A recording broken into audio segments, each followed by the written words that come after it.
नमस्कार दोस्तों। योग करने के बाद मैं ये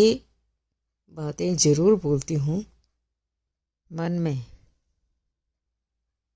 खुद से, अपने माँ बाप से और आसपास के लोगों से, आसपास खुद से, माँ बाप से और भगवान से,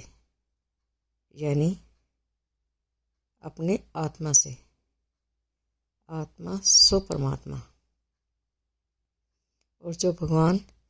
दूसरों के अंदर बैठे हैं, हर इंसान के अंदर, हर जीव के अंदर, हर कीड़े मकोड़े के अंदर, इवन एक छोटी सी चींटी के अंदर भी वो भगवान बैठे हैं जो मेरे अंदर है, या जो मेरे अंदर है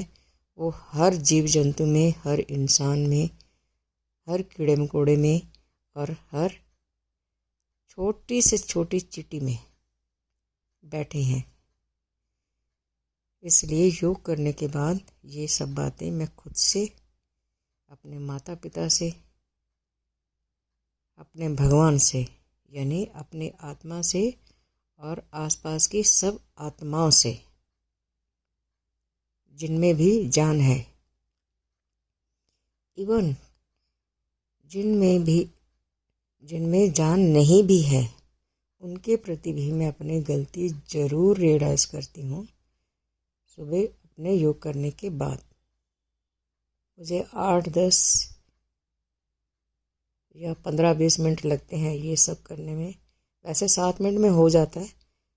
ये सब मेरा काम। सॉरी फील करने का, दूसरों से माफ़ी मांगने का, अपनी गलती रियलाइज़ करने का। लेकिन अगर थोड़ा ज़्यादा भी करना चाहूँ तो मैक्सिमम 15-20 मिनट में मेरा ये काम हो जाता है। और मुझे इसके बाद एक शांति बहुत महसूस होती है। योग करने के बाद ये जो मैं 7 से लेकर 15-20 मिनट का मैं अपनी गलती रियलाइज़ करने का, अपनी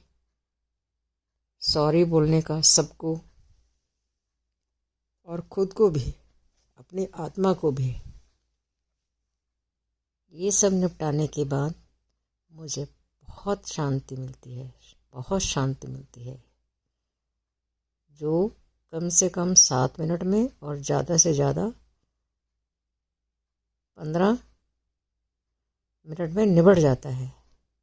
और थोड़ा और ज़्यादा अगर मैं इस चीज़ को डिटेल में करूं तो 20 मिनट भी लग जाते हैं। यानी कम से कम 7 मिनट और ज़्यादा से ज़्यादा 15-20 मिनट में मेरा ये काम निपट जाता है। लेकिन हर सुबह, लेकिन उसके बाद मुझे बहुत बहुत बहुत शांति महसूस होती है, मेरे दिल को, मेरे दिमाग को और सबसे ज़्यादा मेरी आत्मा को। और मुझे एक रास्ता भी मिल जाता है जिससे मुझे लगता है कि मुझे अगली गलतियां कैसे नहीं करनी, या जो हो गई हैं पास्ट में उनको रियलाइज़ करने का एक रास्ता मिल जाता है। और अभी इस टाइम, एट प्रेजेंट, अभी इस समय, इस मोमेंट में, आज इस घंटे में मुझे क्या करना चाहिए, क्या नहीं करना चाहिए, ये भी पता चल जाता है कि मैं क्या अब करूं ताकि मैं इन सब गड़बड़ियों से, इन सब पश्चातापों से, इन सब पछतावों से, इन सब पछतावों से, इन सब गलतियों से कैसे बाहर निकल सकूं, इन सब गड़बड़ियों से, इन सब जाने अनजाने अपनी भूलों से, इन सब पछतावों से मैं कैसे बाहर निकल सकूं,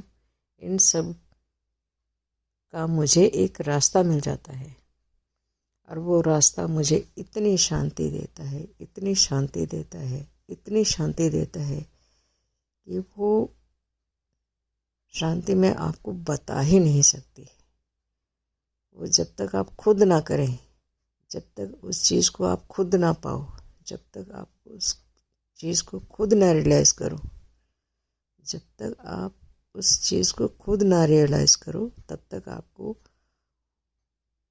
वो शांति का एहसास, वो शांति आपको नहीं पता चल सकती, उस शांति को आप फील नहीं कर सकते। यानी मेरी उस शांति को आप फील नहीं कर सकते, मेरे उस सुकून को आप फील नहीं कर सकते जो मैं फील करती हूँ। जब तक आप खुद ना वो शांति या सुकून वाला काम करो, जब तक वो शांति सुकून वाला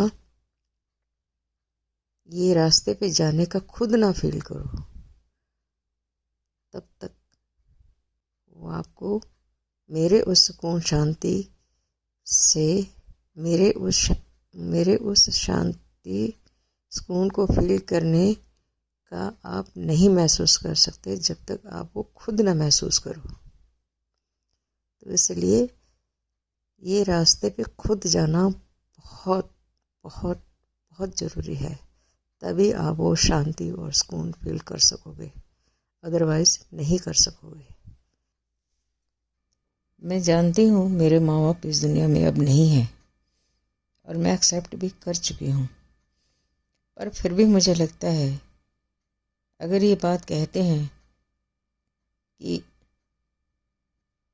शरीर मरता है, आत्मा कभी नहीं मरती, तो मैं ये सोचती हूँ कि वो जहाँ भी होंगे, जहाँ से भी मुझे देख रहे होंगे, जहाँ भी वो होंगे, जहाँ से भी वो मेरे साथ कनेक्ट रह सकते होंगे,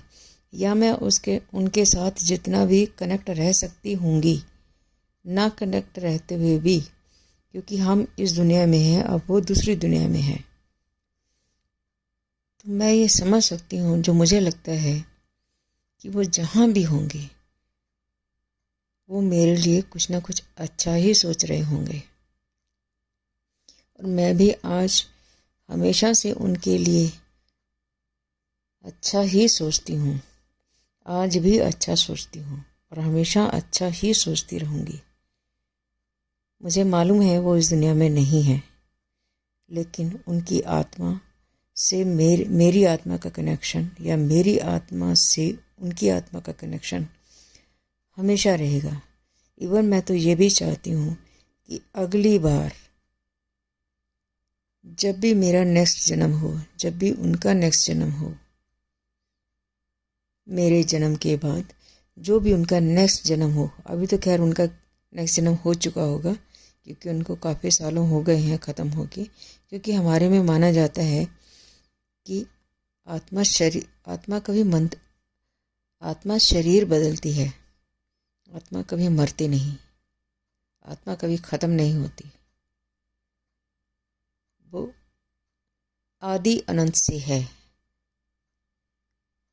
आदि से है, यानी बहुत टाइम पहले से है। उसका शुरुआत का आप अंदाज़ा लगा ही नहीं सकते, आप सोच ही नहीं सकते, इसलिए अंत का भी आप अंदाज़ा नहीं लगा सकते, सोच ही नहीं सकते। तो मुझे तो लगता है ना इनका कोई आदि है ना अंत है, पर मुझे इतना मालूम है कि शरीर ख़त्म होता है, आत्मा कभी ख़त्म नहीं होती। उनको काफ़ी सालों हो गए हैं मेरे माँ बाप को ख़त्म हुए, इवन मेरी बहन को ख़त्म हुए जो मेरे से 6 साल छोटी थी। तो वो लोग जहाँ से भी मुझे देख सकते होंगे या देख रहे होंगे, तो मैं सोचती हूँ मैं उनको पॉजिटिव वाइब्स दूँ, जितनी मैं पहले दे सकी उससे कहीं ज़्यादा अब उनको पॉजिटिव वाइब्स दूँ, क्योंकि मुझे लगता है जब कोई इंसान ज़िंदा होता है हम उसकी कीमत इतनी नहीं समझ पाते जितनी हम उसकी कीमत उसके ख़त्म होने के बाद समझ पाते हैं। तो वो जहाँ भी होंगे, जहाँ से भी मुझे देख रहे हों या देख सकते हों, तो मैं चाहूँगी उनके प्रति, अपनी बहन, अपने माँ बाप और लोगों के भी प्रति जो इस दुनिया में अब नहीं हैं, जिनसे मेरा कनेक्शन रहा, या जिन लोगों का मेरे से कनेक्शन रहा, या मेरा जिन लोगों के साथ कनेक्शन रहा, इवन जीव जंतुओं के साथ भी कनेक्शन रहा, उन सब के प्रति मैं अपनी जाने अनजाने जो भी गलतियाँ मुझसे हुई उनको रियलाइज़ करूं और उनको ठीक करने की कोशिश करूं। हालांकि वो तो अब इस दुनिया में नहीं है, पर कम से कम उन गलतियों को रियलाइज़ करके मैं उनको पॉजिटिव वाइब्स तो दे ही सकती हूँ अपनी तरफ से, जो मेरी गलतियाँ हुई उन सब के प्रति। तो मैं तो कभी कभी यहाँ तक भी सोचती हूँ, यही माँ बाप अगर अगर मेरे ख़त्म होने के बाद जो भी मेरा नेक्स्ट जन्म होगा, अगर इंसान का हो या बेटी बेटा का हो, तो मुझे वही माँ बाप, वही बहन दोबारा उस जन्म में मिले, ताकि उनके साथ मैं अपनी सब गलतियों को जो इस जन्म में मेरे से हुई जाने अनजाने, उनके प्रति, मेरी बहन मेरी माता पिता के प्रति, उन गलतियों को ठीक करके नेक्स्ट लाइफ में बहुत अच्छी जी सकूं, पॉजिटिविटी के साथ जी सकूं, पॉजिटिव वाइब्स के साथ जी सकूं, पॉजिटिव वाइब्स उनको दे के जी सकूं, उस लाइफ को मैं एंजॉय कर सकूं। धन्यवाद दोस्तों।